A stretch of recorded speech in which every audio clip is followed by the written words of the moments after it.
speaker up, and this is all about different distributions and changes in the media environment. So first of all, we have Professor Helena Sheenan, who will be talking about ERT in Greece. Okay, so maybe you're ready. Thank you. Imagine if one day in the afternoon, an announcement came through that as of midnight that day, RTE was going to be taken off the air forever. Okay, you know, we have our criticisms of RTE, as Greeks had of ERT, but how would you feel if that happened one day? Because this is exactly what happened in Greece on the 11th of June in 2013. There was no warning whatsoever. I was in Athens at the time. The first tweet seemed like a chimera, like some kind of illusion, but then the Twitter stream was full of it. I turned on the TV, where ERT was covering its own closure. First with disbelief, and then with defiance. It was a non-stop stream of denunciation of the government and the Troika, whether talking heads in the studio or politicians speaking to the crowd gathering outside the station. Serious MPs were breathing fire. The government was making this momentous move by ministerial decree, without reference to the Parliament or even to the Cabinet. Two of the three government parties were not supporting it. The Troika had decreed that 2,000 public sector jobs were to go by July, and this was a way of doing it in one fell swoop. In fact, there were 2,650 employed in ERT, putting them ahead of the game. People I met were calling it a coup d'etat. There was a call to come to the main ERT station, the equivalent of Montrose, and Agia Paraskevi on the outskirts of Athens at 7 p.m. It was a call I answered. I realized that it would be a long night, expecting that riot police will come at midnight and forcibly close down the station. It was a balmy summer evening, and people were streaming through the gates to join others who were waving flags, listening to speeches, talking to friends, singing songs. There were thousands eventually. I was very moved by the defiance, especially expressed in singing songs of struggle. As darkness fell, there was more apprehension about what would happen at midnight. Around 10 p.m., the word went around that the transmitters were going down all over Greece. And by 11:15, ERT was off air in Athens. So midnight was something of an anticlimax. The protest turned into an occupation. New territory was being charted. The journalists and other employees of ERT decided to keep broadcasting. Various internet sites carried the broadcasts. The European Broadcasting Union gave its moral and technical support. The Communist Party gave over the frequency of its TV service to ERT for long periods. After some hours outside, I made my way inside the station. There I discovered that many people, as well as ERT employees, were in there, including Syriza MPs, who were on a rota to be sure there were at least 20 of them there at any given time. I spoke to many people about why they were occupying the station. Some of them were its sharpest critics, as we are of RTE, and were now its strongest defenders. They knew it was stuffed with political appointees and gave government too easy a ride, but they were defending public broadcasting as it could be. Public broadcasting as it could be was what it became during these days. It was riveting television at times, splendid music, political satire, alternative documentaries, talking heads telling the truth about the government and the Troika, even about the pressures on ERT that had made it other than what it should have been until then, as well as constant coverage of the occupation itself. The scene outside was like a festival at times. I was there for 3 days. There were memorable moments when people who gathered waved their flags, danced, clenched their fists, sang the traditional anthems of the Greek left, enacting a continuity of struggles, past and present, evoking memory of so much that had been won and lost, striking hope of taking back the world that had been taken from them. The continuing broadcasts on AIRT were true public service broadcasting, a sustained expression of democracy, as well as a political humiliation of the government. As I was constantly updating on social networks, I began receiving calls requesting me to do media interviews in Ireland. I emphasised that AIRT was the equivalent of RTE, and that I often felt that RTE spoke with the voice of the masters of the universe. But I would defend it if such a move was made against it. Indeed, I would be delighted to see RTE do the sort of broadcasting that was being done on AIRT during this occupation. Actually, I forgot about my slides here. They're mostly pictures. Yes, Siapera skating on the first day of the occupation.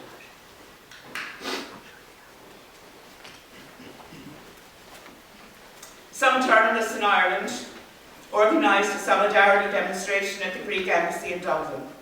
Emma O'Kelly of the NUJ Broadcasting Branch asked me to get in direct contact with our AIRT journalists, so I made my way into the newsroom to do that. I was directed to Yannis Fosoulos, who announced on air that I was there. Then they put me in a studio, where I spoke of the sudden and shocking closure of AIRT within a wider context, situating the immediate events within longer trajectories, seeing the closure of this public broadcaster within a larger and longer dismantling of the public dimension of everything, even an erosion of the public service ethos within the public service itself. During the second day, it lashed rain, putting a damper on the atmosphere outside the station. Nevertheless, many stayed out there under umbrellas, while many more streamed inside the station. One man started screaming about the lack of organisation and security. Although it was crowded and potentially dangerous, it was a remarkably harmonious, self-organised community. People stood around a grand piano and sang songs, including Imagine. They sat around and told their stories and shared their food. There were rumours of the government falling and a new election happening soon. There was a lot going on in Parliament and government buildings too on the day. On the third day, there was a general strike, which was called to protest the closure of AIRT. Many more thousands arrived at the rally at AIRT than was possible to get into the grounds of the station and spilled out into the surrounding streets.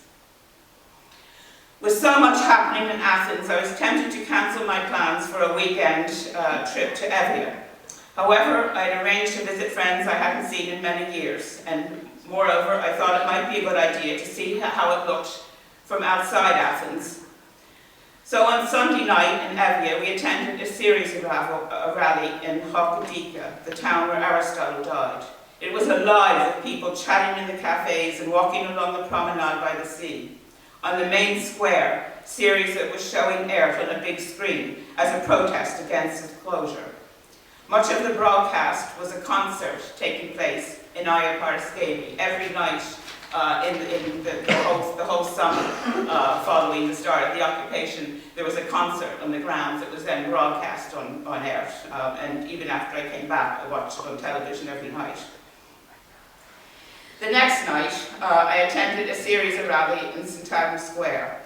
The high point was a speech by Alexis Tsipras, somewhat in pre-election mode. People still thought the government would fall, bidding Samaras Kalinikta good night, as it all seemed as if the government would fall and a new election would come soon.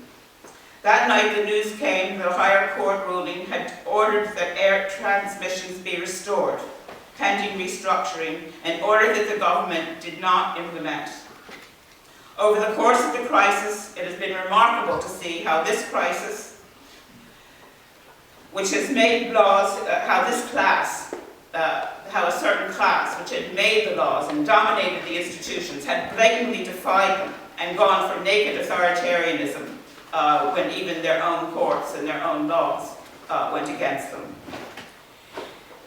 So it actually had been the same a few months before when a higher court ruled that substantial sections of the second memorandum were unconstitutional, and the government just completely ignored the ruling and implemented the memorandum nevertheless. When I returned to Dublin, I checked out AIRT transmissions several times every day and watched the concert every night. I did my best to remind people, especially journalists, that the struggle was still ongoing, even though it fell off the international news agenda all too quickly. Airt Open carried on in legal limbo, on an oppositional basis and without pay. They continued to broadcast television from Athens and Thessaloniki and radio from many regional centres, and to update their website and social media.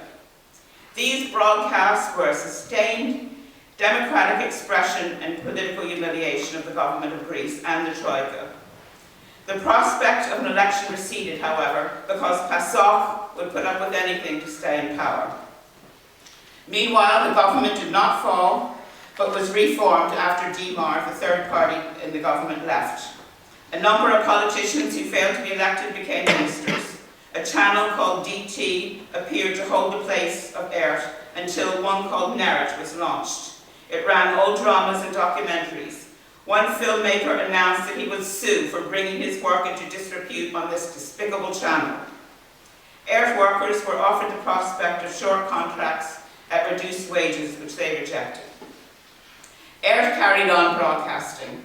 The whole operation was became more organized than in the first shocking and frenetic days.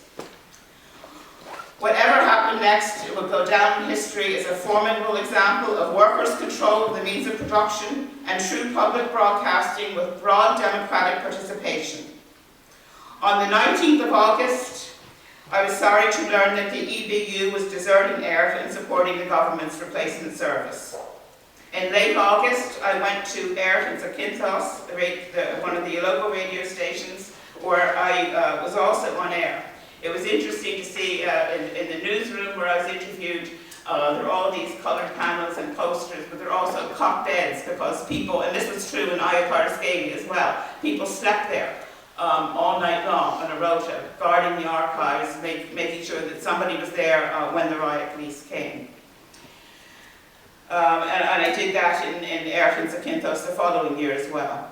On the 19th of November in 2013, I woke up to the news that riot police had invaded Airt in Siapera and evicted those working there. This dominated the whole day for me. I followed it on social media all day.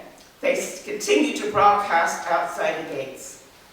On the 10th of November, I watched the debate in the European Parliament on a no-confidence motion in the government in relation to Airt, in which Syriza said all the right things, but the government survived. There was still TV broadcasting from Thessaloniki and radio at the other centres.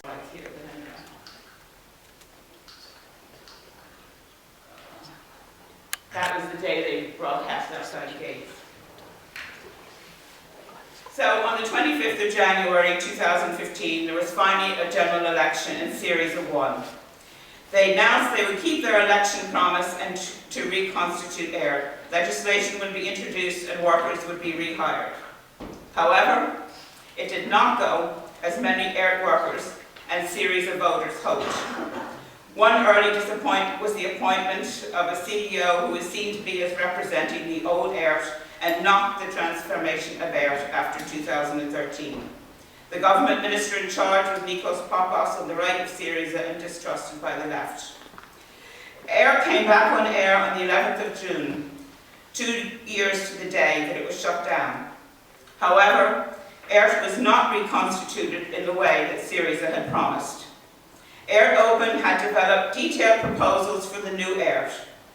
Syriza and government, instead of affirming and building on what this popular struggle had achieved, disregarded the popular demand for a new model of public broadcasting based on critical and creative programming and worker self-management.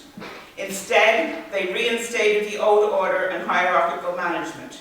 Instead of public broadcasting, it again became government broadcasting, which the difference was they were the government. So Airt Open, which was meant to be a temporary project to be dissolved when Airt was reconstituted, decided to carry on after all. So they still have some radio transmissions and an active website. So in conclusion, there's been rupture, resistance, and restoration, but it has not been happily ever after. Yes, Airt is back on air. Airt workers have their jobs again and they're being paid. However, ERT is back on air for now, not only unsatisfactorily, but precariously. During the dramatic negotiations which broke Syriza, during the night of 12th and 13th of July 2015, there was a demand for ERT to be closed down again. This didn't happen, although there was capitulation to an agreement involving extensive privatization of public property and expropriation of social wealth. It could still happen. The situation is highly volatile. So, obviously, I'm just telling here a part of the story, but obviously it's part of the whole story of Greece during these years of crisis. And I've spoken to you here in about 2,000 words, but I've written 75,000 words about it. If anybody wants to see the larger context, this is a book called The Series of Wave, which is to be published in the next months by Monthly Review Press. So if anybody wants, so this is what I've told here is a story within a bigger story, and that's my version of the bigger story. So thank you.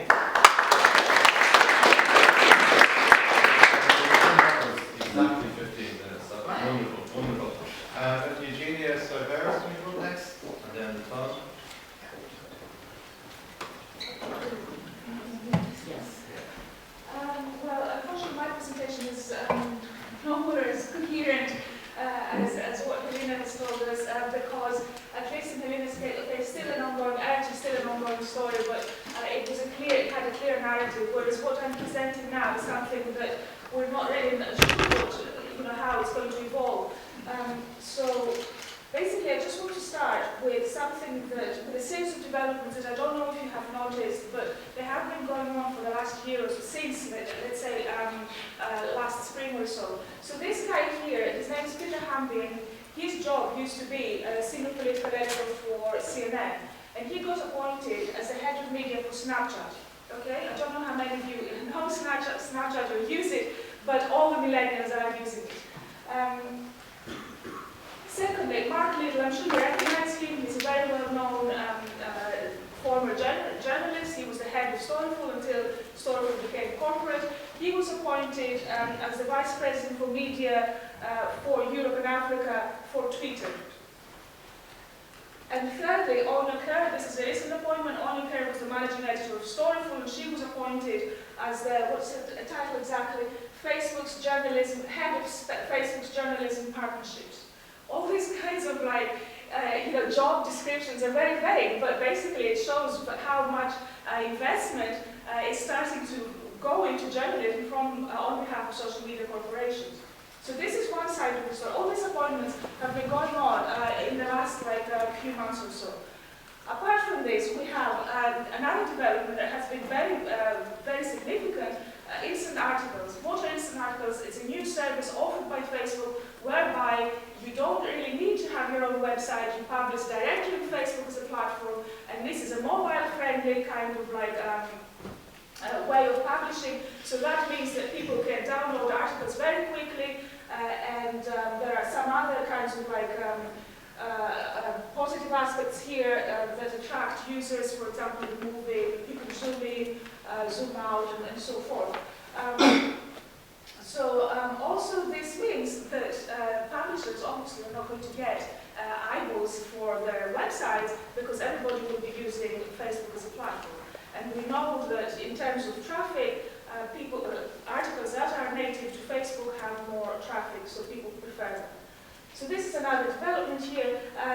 Instant articles began with a select few publishers, like top publishers like National Geographic and so forth, but it's now going to be open to everybody next week, I think, on the 12th of April. Another development here, iOS. iOS News app, which was launched in June 2015, that's another thing, very similar kind of development to instant articles. So this is what they're saying. News will collect and present stories and things you find of interest in a fluid, engaging format. It's a personalized news aggregator. Supposedly they will be working with top publishers, but also open to everybody. So these are some of the developments. Well, also, of course, let me not forget Google News Lab. This is, of course, Google couldn't be left out of the story. Now, Google, of course, had to do things differently, so not only do they offer a platform, but they offer the tools for journalists to optimize the news. What else are they saying here? Support the creation, distribution of the information that keeps us all informed, quality journalism. Today's news organizations and media entrepreneurs, because of course entrepreneurship couldn't be left out of the picture, are inventing new ways to discover, create and distribute news content, and we are providing tools, etc. So basically what I want to show, I'm sure you all know it, but when you see it so clearly in front of you, what we have here is a very kind of like intricate relationship between social media corporations and journalism. So how are we to theorize and to understand these developments? In my previous work, I made the argument that journalism is changing because social media have prioritized the question of distribution of contents over the question of production. Because everybody produces contents now, what is important is who distributes the content and how they distribute it. And of course, Facebook's algorithms are notoriously selective in doing so. However, these developments show that they are now moving beyond this kind of distribution of news into hosting, producing, and curating journalism, as well as offering the tools to research and report the news. And then if you add analytics, then you can see how much control they have over the whole news process. So then my question is it still disruption if it really has taken over everything? Other developments here that are significant in terms of this kind of like supposed disruption is that journalism's business model is destroyed. So it's not only disrupted, but it's completely destroyed. So selling readers to advertisers no longer work. Subscriptions no longer work. Advertising income online is hit not only by fragmentation, but also ad blockers and the fact that most people are now on social media talking to one another rather than reading journalism. And these kinds of like developments with instant articles and Apple's news app are going to intensify this, and also the fact that Apple is going to, publishers thought, okay, we're going to develop a new business model through mobile phones, but evidently it's not going to be, it's not going to materialize because of ad blockers on mobile phones as well. So iOS, Apple is going to allow ad blockers, so then that revenue stream is gone. We also have, this is very interesting, a complete reversal of the business model of journalism, whereby publishers now pay social media in order to get audiences. And this is precisely what Snapchat have been doing, because they charge publishers $20 per 1,000 views. So if you go on Snapchat Discover, which is a lot of what the new generation of next millennials are doing, and you want to check out, I don't know, CNN or the Daily Mail or whatever, Snapchat is charging the Daily Mail to show this to their readers. So we have also a shift towards native advertising, and this for sure is going to damage journalism even more so. So people don't understand. People read it and they don't understand if it's native journalism or if it's journalism. And also, of course, if you have native journalism, so that means that people no longer have to speak to proper journalists. They can just pay somebody to write some kind of like positive article about them. So the whole situation with native advertising is just going to hurt journalism even more. So again, the question of disruption. I think disruption might have been a good and appropriate term to capture what was going on in the days of Web 1.0. Because disruption effectively means that an interruption of the normal activity of something. So you interrupt something and then it goes back to normal. But there is no normal. The new normal is not really it's not really disruption anymore, it's something else. Also, the idea of disruption, and here is what you have in business, like this idea of disruptive innovation that things are going to be better because the market is all going to be like, positively, creatively distracted and so forth, and then something positive is going to come out. Well, I don't think any of these developments can be seen in positive terms for journalism. I think that colonization is a more appropriate word to use at the moment. That my argument would be that journalism is colonized by social media. This is how colonization is described in biology, the process by which a species spreads to new areas, and this is what we're having here. I think that social media corporations really do spread, and territories previously occupied by journalism. Another thing that is very interesting is that there is a complete, they really think that, they're doing good. They really think that it's a win-win for journalism. So they say we form partnerships with journalists, we support publishers, we support good content, we optimize journalism and the process of journalism, and we also cater for user needs. All social media corporations have this idea that we're providing a great service for our user. We're very user-centric. Everything about us is about the user, what the user wants. So they really view it as win-win. However, I have found in ongoing research, I haven't really finished this, so I'm going to say very briefly, very kind of like speculative things about this. We're doing this, we're interviewing people across different kind of like news outlets here in Ireland, and we are finding that the impact that social media have is very, very different depending on the news organization. So different kinds of pressures are found among smaller publishers and among bigger publishers, and of course that's to be expected, but to see it so clearly is really very interesting. So one of the key developments here is that there is an emergence of third-party social media agencies, and this goes to ideas of how social media disintermediate, where they add more and more layers of mediation. So the new area of mediation now is the professional social media agencies that are handling the accounts of journalistic outlets. RT are not doing it, but there are other media corporations, other news outlets here in Ireland that are using the services of effectively marketing agencies to promote their content. So larger organizations have different kinds of pressures. They have pressures of analytics, and analytics in terms of engagement is like really fetishized among news corporations. So they have to have like this kind of like engagement that they don't even know what it is. So we have like a clash of different logics here. The logic of journalism, its news values, the logic of social media, which effectively is now marketing, it's content promotion, is what makes your content viral, what makes your content shared, because that's a key metric for engagement. So, and we also have the logic of technologies and the emphasis on number crunching and technical solutions.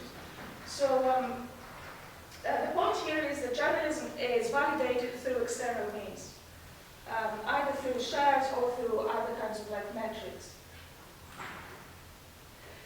So what we can call the Bermuda Triangle for journalism is that liberal journalism is compromised because of the things that were discussed in the previous panel. Journalism is compromised by the impossibility of developing a sustainable revenue model at the moment. And this is where authors like Emily Bell locate the problem.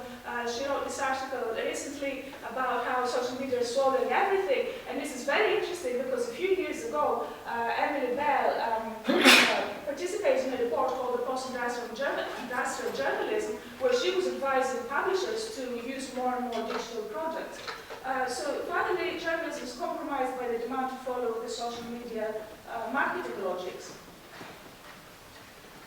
So in the end, where does this all leave us in journalism? Well, I don't know. I'm hoping you can help make some sense out of it. But I think because of this kind of like impasse that has been created, the only way in which this can be overcome is to completely upset or to refuse to accept the terms of the debate. I think that we have to connect what is happening to journalism with developments in other areas of society. So that it's no good to say, okay, we have to defend journalism, because there's nothing to defend in this kind of like mainstream journalism that we have seen. It's extremely problematic.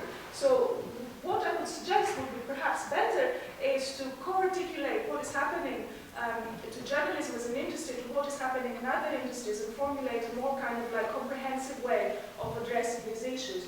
This kind of like distraction as colonization is not particular, not specific to journalism. Precarity, other kinds of like developments such as this are not specific to journalism. So what is going to happen in terms of the current crisis is probably what maybe Angelos referred to earlier, that a new kind of like elite is coming up. So instead of like your standard media owner, like Murdoch, you will have somebody like Google or Facebook. But this change of bosses is not really going to be positive for journalism. So I think that journalism requires a much more radical solution rather than just adaptation to the current environment. So I'll stop here.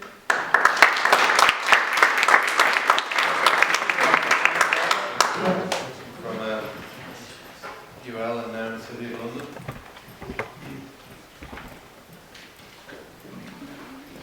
Good afternoon, everybody. I can actually see the slides here, so I'm going to have to just see where we are. I'll put everything on the internet at some stage this evening when I get a chance anyway. It's really just a few graphs, so I'm going to ignore the PowerPoint for most of this until we get to the graphs. I think my contribution today really looks at how we're going to pay for journalism, because journalism doesn't come for free. And it never did. So I think it's very interesting. The last contributor spoke about social media, and I think that's an awful lot of what I heard is certainly ringing a lot of bells in terms of some of my own research. But I'm going to focus on how we're going to fund quality journalism. So never before have so many people been interested in news. But the paradox of that is never before have so few people paid for it. I think that therein lies an essential paradox facing journalism. In particular, newspapers are what we might today call news media organisations with legacy print titles. Yes, radio and TV, of course, have challenges, but I'm going to concentrate today on the particular and acute difficulties that are facing newspapers, because like them or hate them, the news media have a very valid role to play in democracy. And you know, a role that I would argue is probably fundamental and crucial to any healthy democracy. Their roles are played differently by different newspapers. The national press traditionally reported on national and international issues, and the local looking at local. But in their own ways, they held the feet of those in power, the flames, and fulfilled an important accountability role. In Ireland, of course, we would refer to the local as more the provincial press, but internationally would be known more as local. Of course, they haven't all done a great job all of the time. Despite falling short on occasion, the news media in advanced democracies have developed sophisticated mechanisms to serve as public watchdogs. It might be an idealistic notion, but I think it's one most journalists espouse to. Even in the UK, where the role of the journalist and the news media might be said to entertain and to titillate with entertainment scoops, sports and gossip, the mission to inform, to engage, to analyse, to uncover and to report events and issues of public interest and to hold power to account is still apparent and undeniable in the UK press. Not all journalism brings down government, of course it doesn't, but exposing the impact of health cuts or uncovering favourite treatment or sharp practice in the awarding of public contracts is every bit as valuable to citizens as investigations that lead to resignations or sackings. Such serious consequences might not occur on a frequent basis, but many stories uncovering bureaucratic incompetence or political corruption may still be embarrassing, may highlight hypocrisy, feather bedding or pork barrelling, or generate healthy debate on the merits or demerits of policy decisions. But in an era where there's an abundance of sources from which to find information on a plethora of online websites, and all for free, news organisations that invest in this kind of quality journalism are struggling for their very survival. I distinguish here news from information because I think that certainly in some cases, in the case of some of the platforms and in the case of some of the online sites, they produce no actionable journalism. They're more akin to locusts feeding off journalism for profit.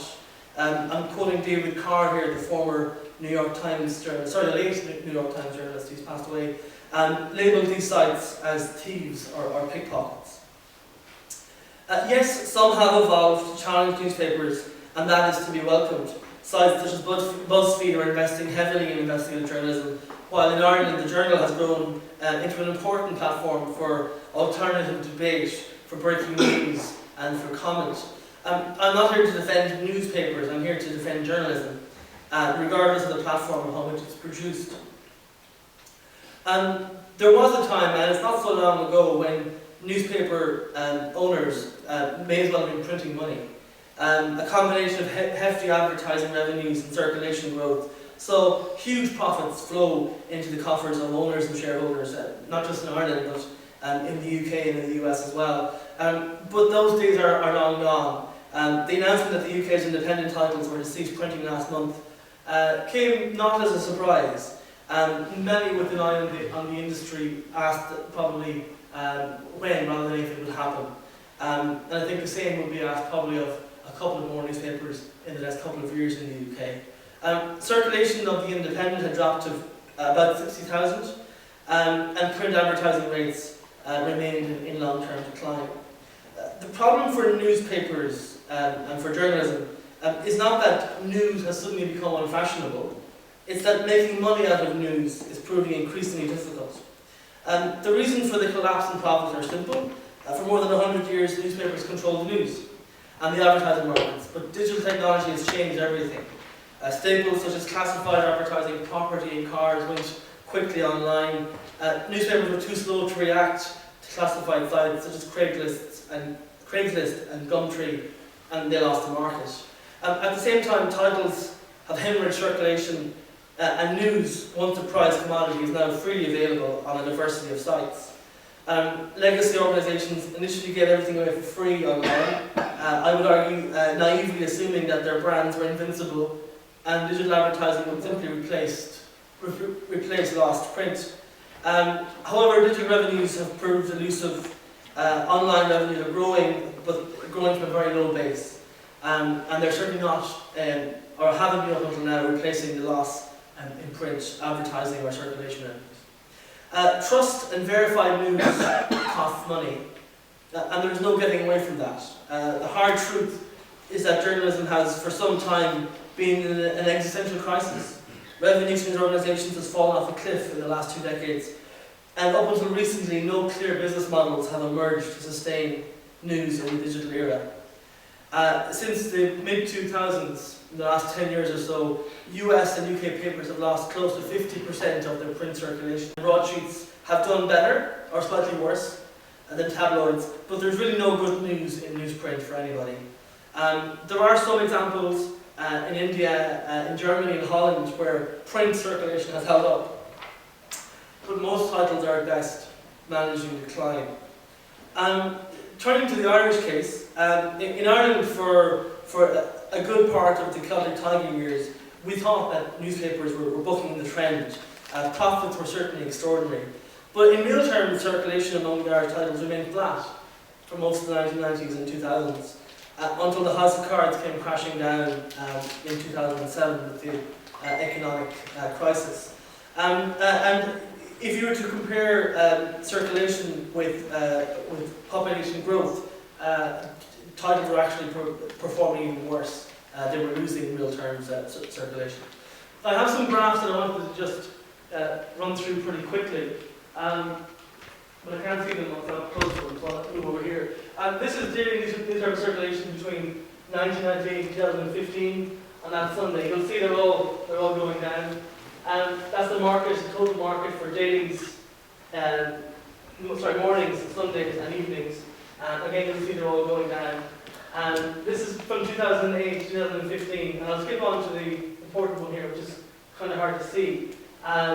But we're looking at losses of close to 50% in many cases. You'll see Sundays are doing better than dailies, but tabloids have lost about 50% of the market, broadsheets about 35%, and the total decline has been in the region of 42%. I'll come to that one in a minute. It isn't all bad news, because in conjunction with the loss of print circulation, we are seeing a growth in digital.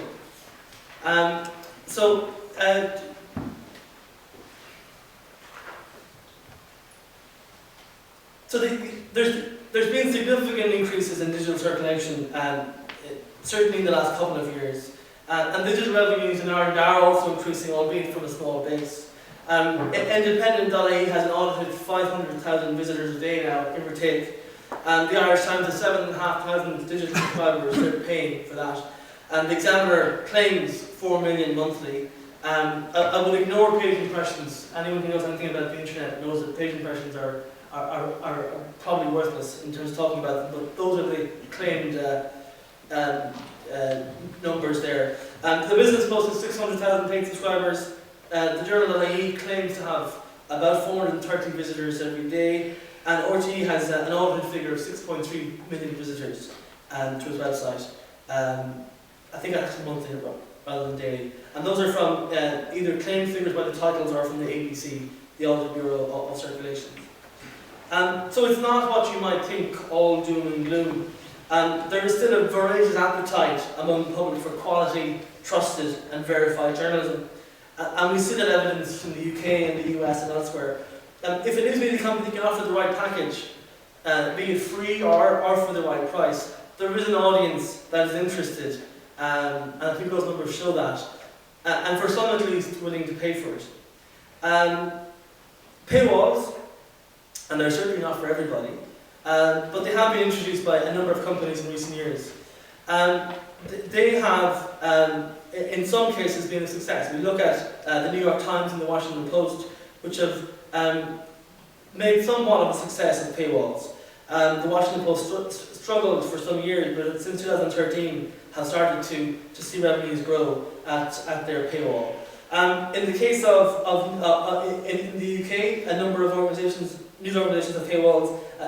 News UK introduced it in 2010. The Sun followed in 2013. The strategy has been successful for the Times and the Sunday Times, with about 200,000 subscribers, paying an average of £6 a week. The Sun abandoned their paywall in 2015, and they've announced their plans to go free and grow aggressively in 2016.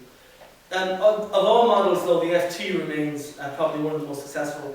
Of 720,000 paid circulation in 2014, more than 500,000 were digital, so they've really transitioned from print to digital. Half-year figures for 2015, because they haven't published full-year figures yet, showed that's risen to 520,000 digital. So, give or take, about 65% of their readership, of their circulation is now digital. There have been other examples from Germany and from Austria and from Australia where paywalls are working to a certain extent to fund journalism. None of them are perfect. But the good news is that readers aren't abandoning journalism. In most cases, they're converting from print to digital. And digital revenues are growing, albeit from a tiny base. That's not to suggest we've reached a eureka moment, we certainly haven't. But finding a business model for news organisations is becoming a little bit more apparent. Media companies are still making significant revenues in print. In many cases in Ireland, the print edition is still profitable and incredibly lucrative. And that's the same in Australia and the same in the UK for a number of the major titles. But digital revenues are growing, and I think that's the important thing. Another model might be free content supported by advertising, and that's certainly profitable, although precarious. Mid-market and popular newspapers, where you might consider a heady mix of gotcha journalism, crime stories and celebrity and entertainment news, have provided a recipe for huge popular success in the UK, certainly. They've in most cases steered away from paywalls, favouring high-volume mass-market free content instead, and relying heavily on social media to promote that. The Daily Mail, their mail line is probably the biggest example of that, but The Guardian has a very similar model. As mentioned, the Sun is also moving towards that model as of this year. So many newspapers in the UK have transitioned or are currently transitioning to global brands as well. So they've now managed to reach significant international digital readerships, not just relying on we might have considered their traditional base in the UK. For the Irish newspapers, that might prove very challenging. In the case of Ireland, economies of scale might mean that audiences are too small to monetize via digital advertising alone. In some cases, though, there have been some evidence that there's the potential, at least, to make a success of paywalls. The Sunday Business Post and the Farmers Journal both charge and have hard paywalls. The Irish Times introduced a leaky paywall just last year. For now, The Independent remains free, but it hasn't ruled out introducing a paywall in the future. All are profitable, and all are still producing journalism. In the case of the provincial press, despite years of struggle, many have survived the recession and are dipping their toes in digital water, diversifying their commercial activities, and are also making money. I know a number of them are looking at what some of the big UK regionals are doing. In particular, Johnson Press, certainly starting to see them do a lot of work digitally and make some money there. They might be developing some interesting models. For ABC One readerships, in other words, the ones that are appealing to niche markets, they probably have a better chance of making paywalls work than any of the others. But paywall is just one model, and there are other models. Giving away your content for free, supported by advertising and social media, is a model, and it potentially can fund journalism. Philanthropy, public ownership, diversification of commercial activities, not-for-profit, as I spoke about this morning, and combinations of all of the above can and do work to fund journalism in other countries. Google, cognizant of the fact that newspapers produce much of the news and content that drives its activities, has started to fund journalism. We haven't seen other social media organisations fund journalism directly yet, but that may well be coming. Other platforms may follow suit. So, despite all the doom and gloom, quality and trusted journalism is still being produced. Newspapers that have survived are still profitable, and audiences are growing. In London, The Independent closed a few weeks ago, but The Eye, produced in the same newsroom, sells 270,000 copies every day. The Evening Standard sells 900,000 copies, and that's out of the same newsroom. Both have a different kind of model. They're very, very cheap, or they're free. So there's still a market there for news and for journalism. There have been lean years for newspapers, no doubt. Many have folded, and even those that have survived have had to batten down the hatches, and they may not survive into the future. There's no guarantee. But we are beginning to see the emergence of financial models that will support good quality journalism. For the first time in a long time, we can tentatively, I would say, begin to be optimistic about the future of journalism. Thank you.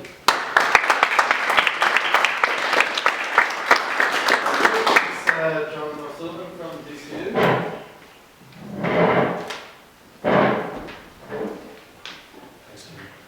I'm going to use this over here. Yeah. What's that song, We're All Yellow? Yeah, so my name is John O Sullivan and I love newspapers. It's kind of like a disease. I used to work in newspapers. Years ago, and we would actually produce newspapers by hitting metal off presses. 19th century technology, which was in play until relatively recently in Ireland because of strength.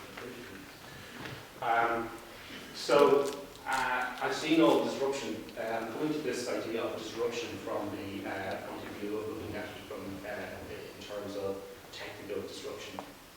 And my research interests are really about the survival of print as a platform, print as a repository for journalism values, and whether they translate into digital media. So I suppose I'm sort of digitally unfashionable, okay, and I'm not going to be saying too much about Facebook and the great potential for Facebook and Twitter, etc. So digitally distant perspective. But this is more, it's not a particular piece of research, it's linked to my research on print, and I hesitate to say versus digital. I look at it as more as a post-digital scenario. We're moving into a situation where I think people aren't going to discriminate that much between whether it's print or whether it's digital. That it's just all media, it's all news media. Can I ask a question? Let's make it interactive. How many people here read the Irish Times, print or online? I'd say a majority, yeah? Okay. How many people have heard of Ray Mann, James Dewey, and Ken Fox, two of Ray's colleagues? Okay, so we heard earlier on about You know, there's no such thing as good journalism. The Red Man is a court reporter. He does. I understand he works for an agency, Yeah. and his copy goes into the Irish Times, and he's an absolutely brilliant reporter. And you don't see his byline. He goes down to the courts every day, and he's the one who tells us what's going on in our justice system on a daily basis. Bread and butter journalism. So that's what we're talking about here. We might be talking about page one splash. We might be talking about the opinion columnists who are dissing protesters, water protesters, etc. But we're talking about good journalism and where that all fits with this works.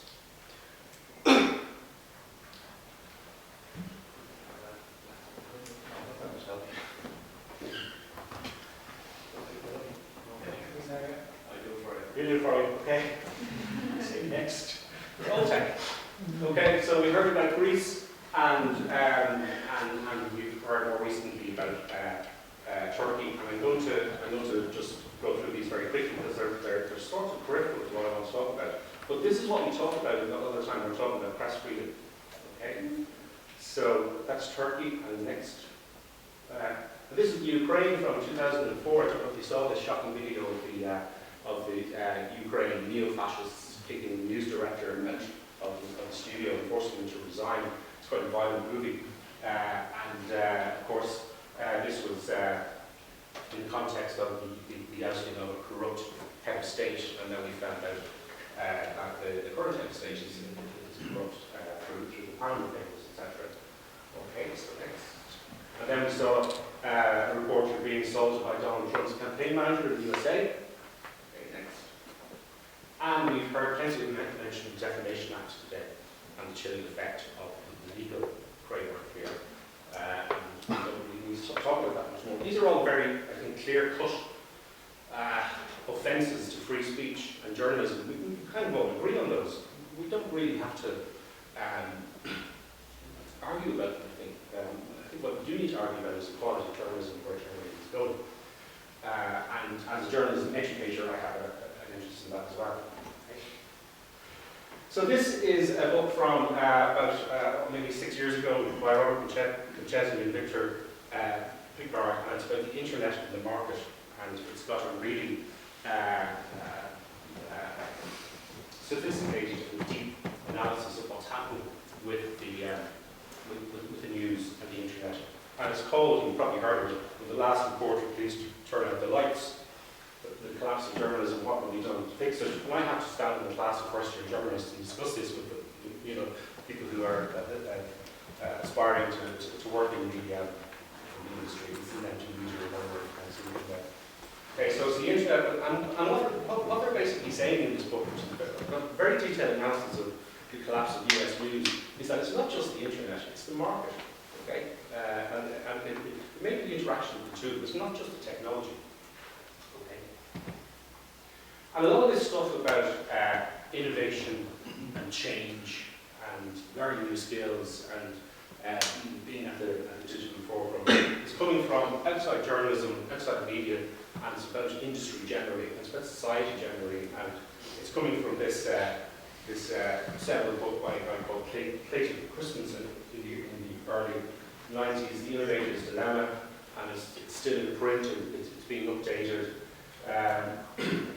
And he's got an updated follow-up of it. So it's this idea of innovation and disruption as gospel. And we're used to that now in the discussion about journalism, that the internet and social media are coming around and going to disrupt everything to do with journalism. Okay. So we have this, by now, fairly familiar discourse about technology and the liberal news agenda, that the internet is a liberator and it flattens hierarchies. And we've heard that throughout the day today in relation to social media and blogging, etc. And this fits in with John Perry Barlow's Declaration of the Independence of Cyberspace, a really quaintly old-fashioned manifesto now, Internet's full of manifestos, but basically talking about the fall of the old hierarchies and the old power structures. We had the idea of the post-industrial information society, And this is linked into the sharing economy. Paul Mason has been talking about this lately, the folksonomy, which from a journalistic point of view is kind of sharing your work for nothing, giving it away. Jobs which probably fits into that as well. So, and that's most journalists actually sign that because they're liberal pluralists. They see themselves as liberals and they fit into that particular political worldview. So we get this celebration of disruption. I used to work as a technology writer for the Irish Independent, and we got that. You know, going right back to Nicholas Negroponte talking about selling bits and atoms rather than bits of steel, etc. Esther Dyson, self-correcting markets. It's all very ideological. And in academia, we have this idea of post-journalism. We can do journalism without journalists. We don't need journalists anymore. And a big theme in that, right throughout the academic discourse, is anti-MSM. MSM is a swear word in a lot of the discussion. And we get this in the news media themselves, talking about the collapse of journalism or news organisations in the US and the UK. I just got some water going.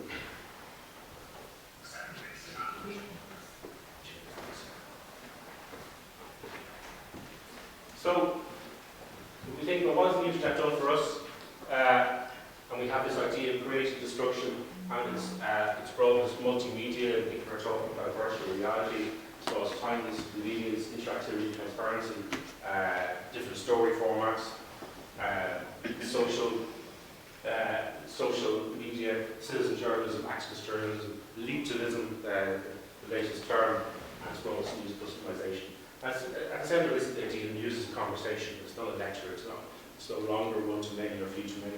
It's many to many. We have these phrases, very seductive, very persuasive people, formerly known as the audience. Jay Rosen's famous phrase. So here's where we come to people like Clay Shirky, Emily Bell I include here, Jeff Jarvis, and Linda Bell is modulating her message of late, as we've heard. So, for instance, described as traditional legacy, I've heard those two words today: dead tree, process bound, dinosaurs, inert. And there's this crisis narrative, great like newspaper death watch in the US, logging the death of newspapers there, or at least the movement from print. This idea is certainly the drain, that the news business is certainly the drain. And a big part of this is that old school hacks, older journalists are somewhat in denial that they're just clinging on out of a sense of nostalgia or defending their careers or whatever. There's a remarkable quote from Clay Shirky from his blog. We don't have much time left to manage the transition away from print. We are statistically closer to the next recession than to the last one, and another year or two of double-digit ad decline will push many papers into 3-day printing schedules or bankruptcy or both. Anyway, if you want to cry in your beer about the good old days, go ahead. Just stay the hell away from the kids while you're reminiscing, pretending that dumb business models might suddenly start working. Pretending that dumb business models might suddenly start working. Let's cross over from sentimentality to child abuse. Okay, so that's what journalism lecturers are doing to journalism students. And Clay Shirky is probably moderate compared to Jeff Jarvis, and Emily Bell is probably pretty moderate as well. But these are sort of promoting this digital only agenda that's very sort of a binary agenda of print versus digital. And so what we've seen in the news business, and I'm sometimes worried when journalists talk like publishers, because journalists and publishers are separate. We've seen publishers stampede to free use. Hey, let's give away our product. And now that's in reverse. We have the performative adoption of technical affordances. So we have to be seen to be doing multimedia. We have to be seen to do interactivity. We have to be seen to be doing digital first. Think The Guardian. Okay. Competitive J tweeters has been work on how journalists compete to be seen to be most active on Twitter, and yes, you have some very enthusiastic photographers, but most are kind of doing, okay, we'll tweet because we have to. We have this concept of, you can trust me, I'm a minute of journalism. Ken Barnhurst has talked about this, that in some way you need to be showing willing to be innovative. So then we've got this idea of digital departments being in charge. I think the Guardian is a good example of that. And all the rhetoric coming from the Guardian speaking about presentation. It actually wasn't about journalism, it was about presentation and reaching audiences. And it was very little about what kind of journalism we're doing. And then journalism schools have been joining in on this. That we have to do social, we have to do multimedia, we have to do data, we have to do entrepreneurship. Who here would, in the right mind, would set up a journalistic enterprise now to make a living from it? And so this has been done without support from the industry. J schools are on their own, and actually journalism students are on their own as well. And there's been some observations that this puts the onus on the journalism students. If you're not a successful multimedia journalist, you only yourself to blame. And somehow senior journalists have been excused from this. They're not part of this fray.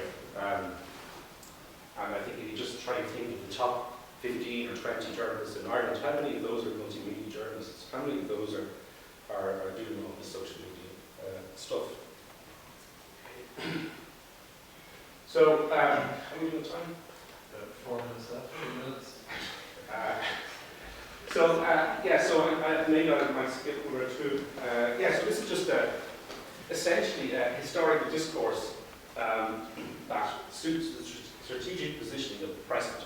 That this talk about the decline of print actually is not about any sort of historical decline, it's about where we're going in the future. The actors who are talking about it are framing this in a way that suits their agenda. So we have this sort of myth of the post-industrial. It does connect into a wider discussion about where society is going, and journalism and the news business does fit into that wider discussion.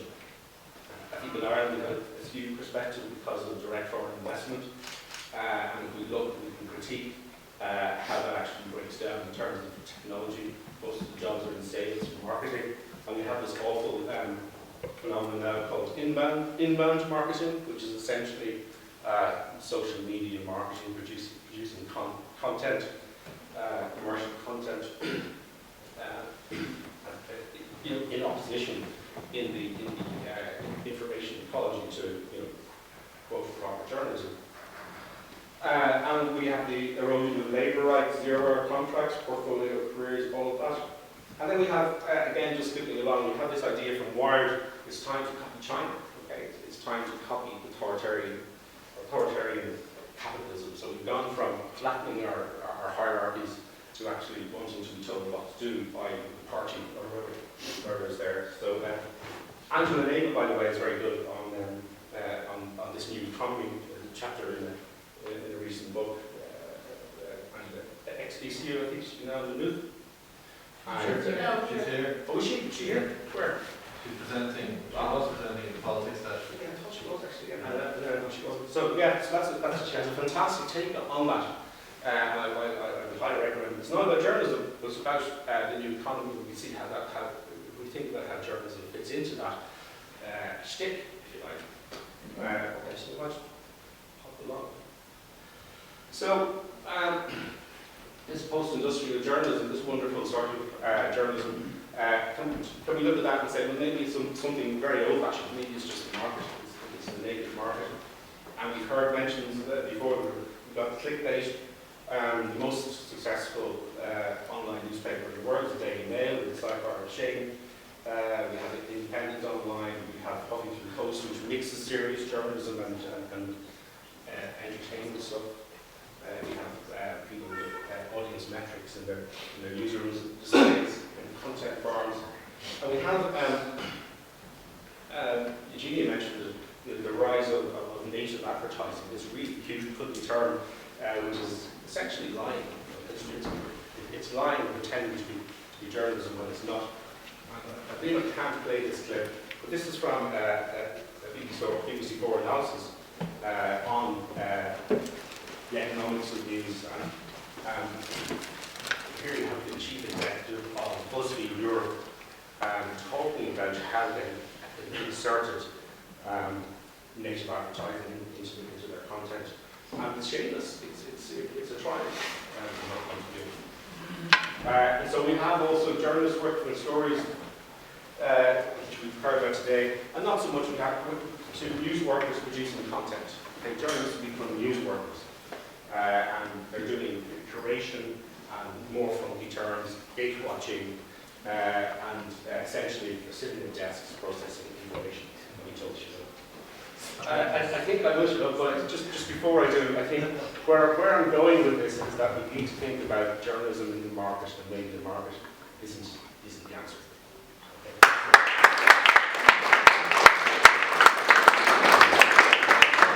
Freelance journalist, mostly for the Irish Times newspaper from Limerick. I registered for a PhD in December here in the University of Limerick, and I suppose I'm just going to talk to you about my research, which is at very early stages. So I'm looking, my working title at the moment is Precarity, journalism and the role of a freelancer. So just to begin, I suppose, what is a freelancer? A freelance journalist, I suppose, historically was somebody who chose to be self-employed. In more recent times, we have the emergence of the forced lancer. This is somebody who now works as a freelance journalist because of job losses. I suppose some of the literature I've looked at to date would suggest that while there's been a lot of debate, and there is today around disruptions in journalism, the freelance journalist doesn't feature so much in this research. The research, as I say here, predominantly charts the professional, full-time news reporter. The typical unit of analysis, therefore, has been within a large and stable newsroom. So I suppose I want to look at where does the freelancer come into all this, when and why study them, you might ask. Well, I suppose right now there is more of an increased reliance on freelance journalists, and this is a result of the economic crisis across Europe. We have this distinct shift from permanent employment relationships to freelance work, and this increased practice of outsourcing journalistic content. A couple of studies that I looked at in 2006, the International Federation of Journalists, they found that atypical media workers made up 30% of the IFJ affiliates. In 2011, the European Federation of Journalists found that the proportion of freelancers or stringers in some parts of Eastern and Central Europe was as high as 60%. Indeed, closer to home, the NUJ, the National Union of Journalists, both here and in the UK, they describe the freelance sector as the largest growth area in journalism. Some figures here that kind of hard to see, but just in terms of new memberships of the NUJ by industrial sector, you can see here that freelancers have gone from making up 25% of all new members to a slight drop up to around 40%, 41% now. So 25 to 30 to 43 now, around 41%.